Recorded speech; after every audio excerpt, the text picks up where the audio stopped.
월 300 버는 남자가 있고 월 600 버는 남자가 있어. 근데 딱 들었을 때는 600이 훨씬 더 선호하겠죠. 근데 중요한 게 뭔지 알아요? 이거는요.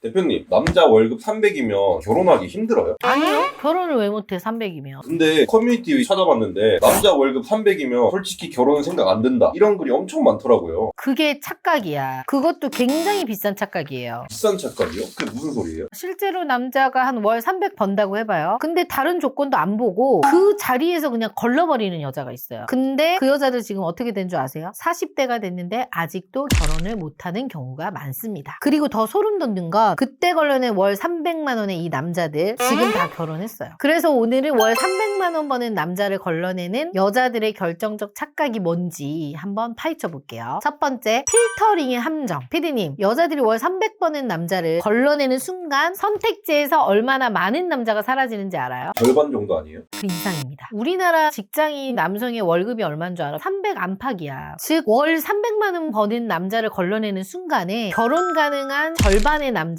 자기 손으로 걷어내는 거지. 근데 무서운 게 그 다음이야. 월 300이라는 숫자를 걸러내고 난 다음에 어디로 가냐? 월 400, 월 500, 월 600 이상. 근데 그 구간은요, 본인만 노리는 구간이 아니란 얘기죠. 300만 원 버는 남자를 걸러낸 여자들이 모두 그 구간으로 간다고 생각하면 돼요. 경쟁이 엄청 세겠네요. 경쟁만 센 게 아니에요. 그 구간의 남자들은 선택권이 또 넓어요. 뭐냐면 내가 이만큼 버니까 더 어린 여자, 더 조건 좋은 여자, 이런 여자가 이미 줄 서 있는 거지. 양쪽에서 다 컷되는 거네요. 정확합니다. 이게 필터링의 함정이야. 월 300을 걸러낸다고 해서 내 선택지가 넓어지는 게 아니라 양쪽이 동시에 줄어드는 구조인 거죠. 이런 분이 있었어요. 여자분이 35인데 월 300 가까이 버는데 매니저님한테 와서 저는 같은 또래에 월 최소 500 이상에 키 175 이상에 이런 남자를 해달라 라고 했는데 매번 매칭을 할 때마다 소개는 됐어. 왜냐면 여자가 이제 300을 버니까. 그래서 어떻게 소개는 했는데 300을 번다고 되는 게 아니라 500의 남자는 어리고 더 예쁘고 집안 좋은 여자를 찾더라고요. 그러니까 매칭이 수월하지가 않더라고요. 이거는요, 이 여자를 거절한 남자들의 잘못이 아니에요. 본인의 시장 가치를 잘못 읽은 여자의 잘못이죠. 또래의 남자를 만나고 싶었다면 연봉을 좀 낮추든가. 근데 최소 500 이상을 원하면서 바보니까 이게 힘든 거죠. 한마디로 정리하면 이 여자는 월 300만 원 버는 남자를 거른 게 아니라 결혼 가능한 본인의 타이밍을 버린 거죠. 왜냐면 본인 레벨보다 높은 시장에 들어가서 경쟁에서 밀려나잖아요. 그 시간 동안 본인의 나이라는 가치가 사라졌거든요. 두 번째입니다. 숫자의 함정. 실제 사례로 한번 얘기해 볼게요. 월 300 버는 남자가 있고 월 600 버는 남자가 있어. 근데 딱 들었을 때는 600이 훨씬 더 선호하겠죠. 근데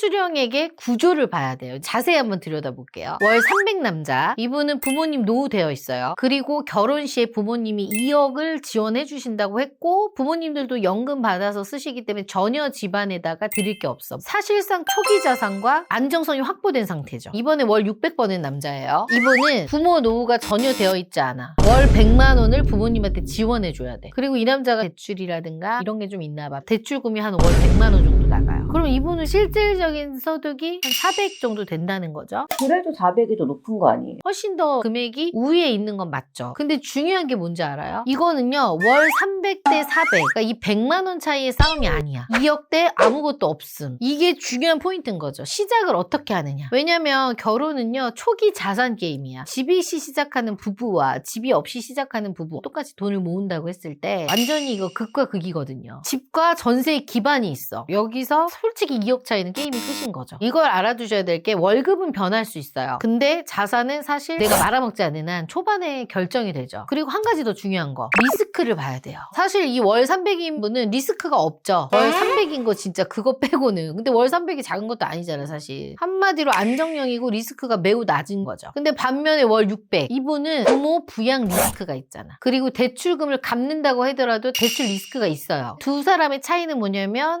600이 고정 지출이 너무 커. 그래서 제가 한 방에 좀 정리를 해드리면 월급보다 중요한 건 그 구조예요. 600을 벌어서 400만 원을 가져오는 남자보다 300을 벌어도 2억을 들고 올 수 있는 남자가 낫지 않을까요? 근데 이제 이 여자분은 무조건 나보다 더 많이 벌어야 된다, 그게 있어서 600에 꽂혀 있더라고. 근데 600이 리스크라고 해서 이거를 또 300보다 더 안 좋게 볼 이유가 없는 게요, 600 버시는 분이 반전이 있을 수 있어요. 직업이 갑자기 확 성장을 해. 그래서 연봉이 뭐 진짜 한 2배 뛰어. 아니면 대출이 빠르게 상환이 가능한 가능한 거죠. 그리고 하나 더, 부모 부양에 대한 종료 시점이 명확하거나 이런다고만 하면 월 600 버시는 남자분이 중장기적으로는 월등할 수 있어요. 그래서 결혼은요, 월급 그 돈에 꽂히는 게임이 아니라 그 사람의 자산과 구조를 보는 게임입니다. 이거를 알고 이해해야 돼요. 어때요, 피디님? 피디님은 이런 자산과 구조에 대해서 내가 설명하기 전에 이렇게 생각해봤어요? 아니, 생각 못했어요. 왜냐면 눈에 보이는 숫자로 확 인식이 되잖아요. 그게 바로 숫자의 함정이라는 건데 내 얘기를 지금 들었잖아요. 듣고 나서도 600이에요? 적게 벌어도 다른 걸 봐야겠다 이런 생각이 좀 들었어요. 그러니까 이 구조를 이해해야 된다는 거야. 세 번째입니다. 잔인한 인과응보입니다. 정리 한번 해볼게요. 월 300번인 남자를 거르고 선택지 절반을 날린 셈이죠. 그 사이 남자는 자산이 쌓이고요. 올라갔어. 그럼 이 남자를 걸렸던 여자의 40대는 어떻게 될까요? 월 300의 남자한테도 선택을 못 받는 거야. 왜요? 이미 끝났거든. 그 남자들은 이미 결혼을 했거나 더 어린 여자를 만났어요. 그래서 이제 현실적으로 대놓고 얘기를 하면 이 시점에는요, 시장에 남아있는 남자는 딱 두 부류입니다. 한방 언니한테 가면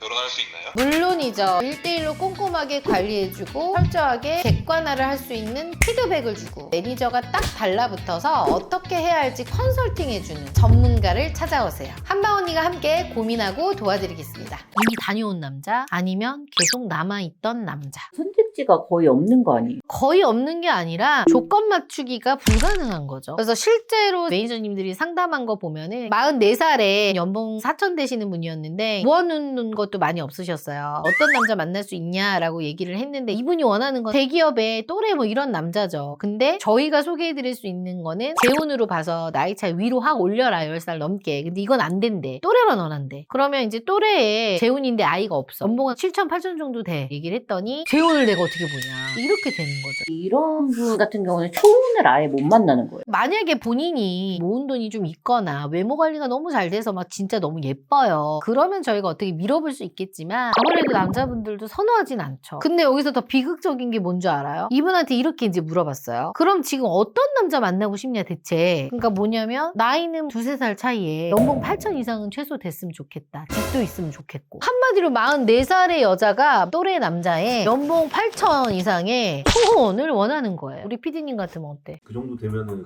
30대 정도. 그래 이런다니까. 만날 이유가 없어요. 결국에는 30대에 본인이 남자를 걸러내던 그 구조가 인과응보로 돌아온 거야. 이렇게 착각의 대가가 정말 잔인해요. 오늘 핵심을 한 줄로 정리를 해보면요. 내가 이 결혼 시장을 잃지 못한 이 대가는요. 결국 이 시장에서 퇴출당하는 걸로 치른다. 이거입니다. 너무 잔인하지만 맞습니다. 지금 내가 소개받거나 만나고 있는 남자가 있다면 그 남자의 연봉 그 숫자만 보지 말고 숫자의 이면과 그 남자의 성장 가능성을 보세요. 그게 결혼 시장에서 가장 중요한 눈입니다. 만약 나는 아무리 생각해도 보는 눈이 없다라고 하시면 그냥 고민하시지 마시고요. 전문가인 저를 찾아오세요. 그리고 내 시장 가치가 실제로 내가 만날 수 있는 사람이 어느 정도인지 궁금하다라고 하시는 분들은 밑에 링크를 클릭하셔서 신청해 주시면 저희가 빠르게 연락드리겠습니다. 오늘 영상도 좋았다면 좋아요, 구독하기 꼭 눌러주세요.